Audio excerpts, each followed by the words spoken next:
Welcome to Techtastic, the podcast that explores the cutting-edge world of technology and its impact on society. New breakthroughs and developments are revolutionizing the world around us, presenting exciting opportunities as well as complex challenges. We'll explore the big ideas and key players driving these transformations, as we seek to understand the implications of these advancements for our lives, our communities, and our planet. Join us on this journey of discovery and exploration as we navigate the fascinating and ever-evolving world of technology. This is Techtastic. Anthony, I want to welcome you to It's Techtastic. It is so lovely to have you here. Thanks so much, Christian. Glad to be here. So you have a very interesting background. Why don't you tell everybody about who you are and what you've been doing? Sure. If you look back, I would not say that I would have chosen the career path. I did not plan it all out. It just worked out in ways that through the different twists and turns and different roles, different companies, different organizations, and different cultures, the sum of all that was greater than any of the individual parts. And I really like that because a lot of my friends, where I work at IBM now, a lot of my friends have been there 20, 30 years. I don't have that. But what I do have is a particular set of skills that make me, like a guy who's very useful at bringing a different perspective and thinking differently. So the background working backwards is today that I lead the global Agile digital transformation for all of digital sales for all of IBM. And that is applying the principles and values of agility, the same things that worked well in 2001 when they were kind of codified for software development. But now we're saying, but gosh, the idea of iterating faster, making smaller bets instead of bigger bets, pivoting when you learn something new, and giving people the delegated authority to, along with the delegated responsibility to make better choices. So we support them rather than tell them what to do. That's just a really good way to operate, period. So we've taken the values and principles and applied them now in sales. I've done it in marketing and in operations. So we're not trying to be like anybody else. We're trying to uniquely identify the way we work, the context we're in, and the audience we serve to figure out how do we create and deliver value for everybody better, more consistently, sooner, where things like revenue and profit are then byproducts of being really good at figuring out how to understand the creation and delivery of that value for the benefit of others. We win when they win. And if you just go back, I have done sales management, marketing management, operational leadership, communications. So it's been a hodgepodge of different things, but the culmination of all that has really allowed me to bring all of it to bear. And I get to help a lot of people in my span of care. So I enjoy that. That's fantastic. Yeah. People listening to the podcast know that there are certain companies I pick on a little bit. One of them is IBM, not because IBM's doing anything wrong or anything like that. It's just they're big. They've been around for a long time. And in technology, that implies a certain thing, right? And so sometimes I pick on it a little bit. Sure. Another thing I do pick on a bit, and this is why it's fun to have you on, is Agile. So in 2001, when the Agile Manifesto was being written in response to XP and waterfall methodologies that preceded it, it was really about unlocking the human potential of all these, we thought of ourselves as brilliant software engineers, right? We're like, we know good enough. You don't have to put all this rigorous process around it, empower us, give us enough knowledge. Let's come up with a minimum version of project management to support us moving faster, breaking things and inventing new things. What would that manifesto look like? So the reason I go through all that is I started writing a book about a decade ago called Fragile. And it was talking about all the ways that Agile had been like codified and put into the world that were anti the manifesto and how it was falling apart because of that. I would agree with that. Because what people lean into is there's a behavior with many, many people that says, in order for me not to fail, just tell me what you need me to do so I can hit those boxes, right? So it's very safe. I use air quotes for safe there. It's really not safe. What it is prescriptive. And what we believe is that being descriptive is more useful. Here's the analogy. If I were to say to any one of your listeners, hey, I need you to go from where we are to this other city and be there by the end of the week, make sure you don't spend more than this, make sure you touch these clients, we're going to go make sure things are good, and then look for opportunity while you're there. And I gave you some criteria around that. Okay. You could tell them, I want you to take this road. I don't want you to deviate from it. I need you to make sure you take this car and not spend more than this in gas. So you could be very prescriptive in the steps and the things they have to say and the way they have to work.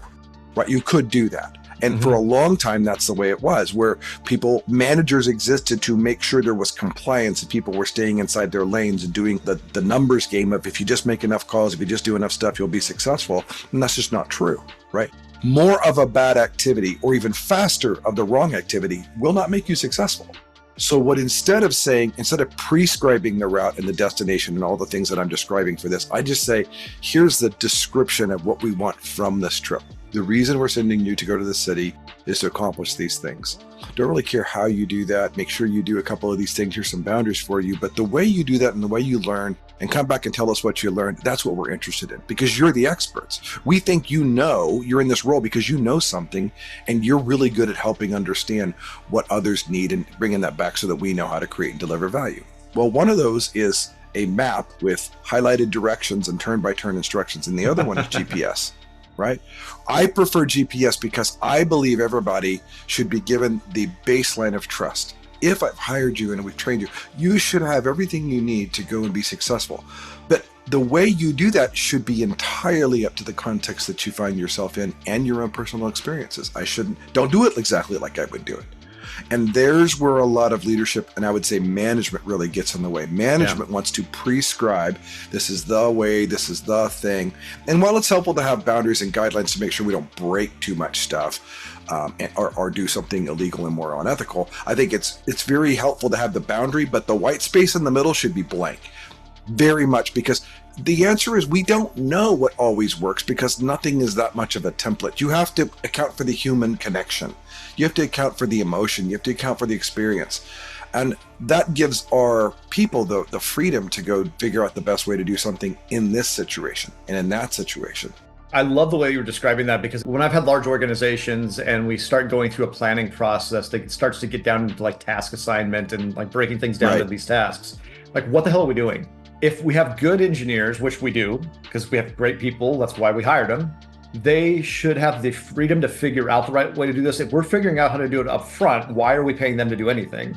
If we're getting down to the point where we're saying turn left at the red light at 3 p.m. on Tuesday when you get to it on 4th Street, in software development in particular, you've just described the code. You've just written out exactly the logic of the thing. And if it's the same, I imagine it's the same thing in other functions like sales.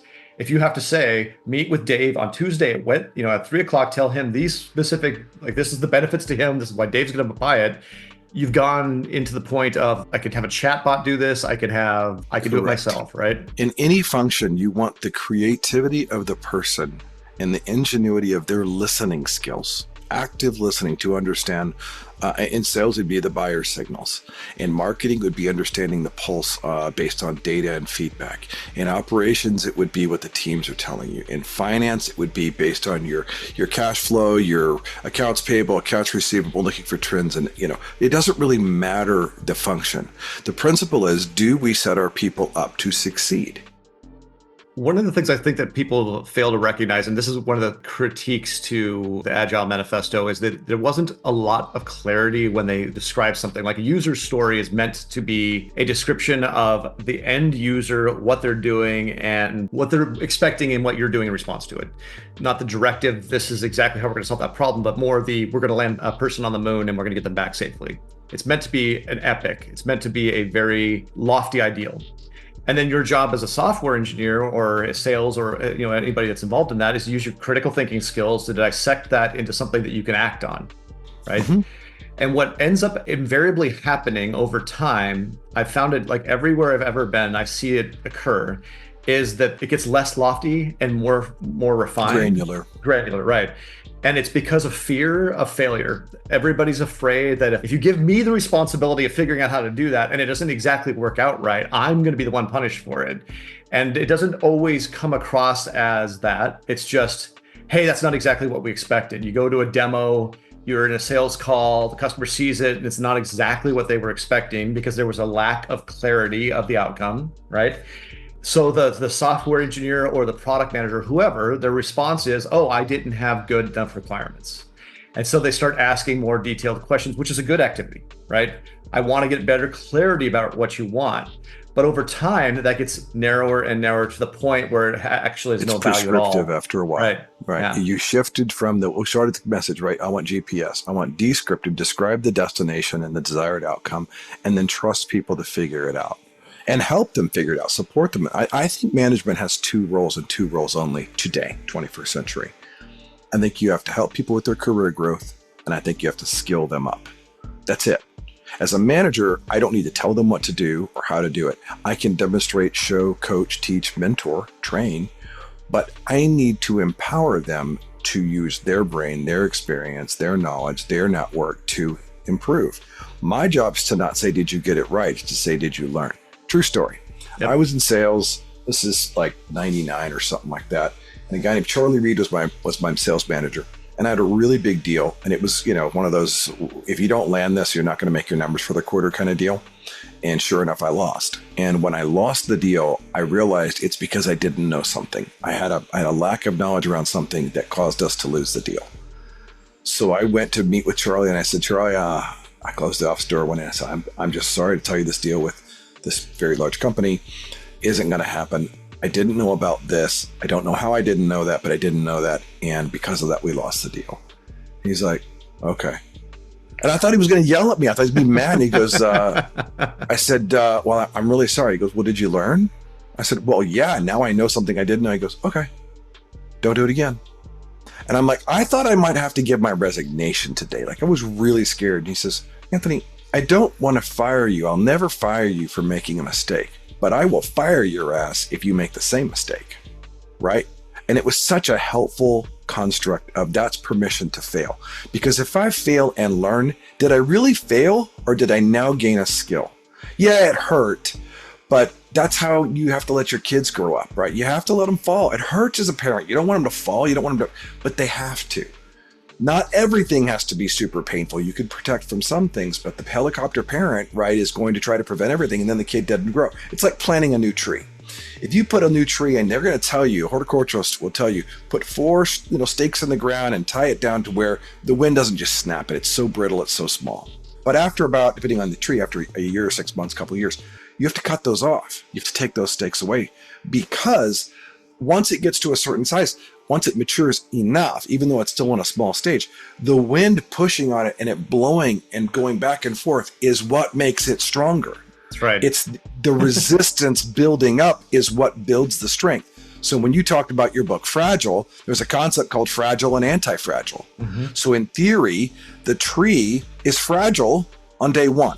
Plant it, it needs some support. But after a while, if I keep tying it down, I'm guaranteeing it's fragile because it will never learn how to withstand the wind. And that's what makes it grow big and strong. So with teams, if something hard happens and we fail together, but we learn, we're stronger because of it. So anti-fragile is the opposite of fragile. So if I throw a wine glass down and it shatters, that's fragile. But if somehow I figured out that if I could throw a wine glass down and the impact made it stronger, and when it came bounced back up to my hand, I have a better wine glass, that would be amazing. Well, that requires some sort of dynamic that a static object like a piece of glass can't have, but a team can, because a team can build resilience. And if you're learning, did you really fail? No, you just can't fail all the time. But chunking things into smaller bets, not betting the house or doing a quarter's worth of marketing or half a year's worth of sales efforts and hoping it works, that is a bad idea. You should chunk that stuff up monthly, bi-weekly, quarterly, and figure out, learn and pivot sooner. That's the idea of agility. Right. And I don't hardly use the term agile anymore just because it means 20,000 things to 20,000 different people. It's overloaded. Yeah. It's overloaded. But what I do is say, do you want clarity with alignment? Then you have to learn how to create respect, openness, courage, empathy, trust. 5 values. Respect, openness, courage, empathy, trust. And the underlying one is trust, right? Because the opposite of fear is not courage. Courage is acting in spite of fear. The opposite of courage is trust. Opposite of fear, is trust. So we want to build on that. And then we have principles. And for us, we have 3. Are we doing work in an experimental and iterative way frequently? Are we listening for feedback? And are we improving continuously, even if it goes up and down? It's not up and to the right hockey stick, but are we generally over time figuring things out and getting better? Those are our criteria. If all of that's not true, then our culture is at problem. right? I think agility is a culture play. Change the culture, you can change anything. Don't change the culture, and the moment you step away, guess what? People go back to what didn't work because at least it's comfortable. So you have to change mindset. And I think part of that comes down to, can you build a culture of trust? And you can start with a team, an organization, a business unit, a whole organization. But ultimately, if you don't have that, forget it. You will not be responsive. You will only ever be reactive. And it's hit or miss if you're going to win or lose in the market.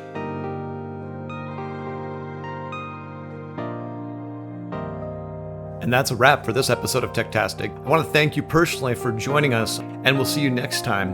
Until then, keep exploring and stay curious. Hey there, Techtastians. Is your team drowning in tech debt and you just wish you had a magic button to fix it? I want to introduce you to Vala.ai, your tech debt hero. At Vala.ai, we get it. You're busy. That's why we've made fixing tech challenges as easy as a click of a button. You don't need to be an engineer. We empower non-techies to conquer complex tech issues effortlessly. We understand you don't have time for tech headaches. Vala.ai is here to lift that tech burden, making your tech debt disappear with a simple click.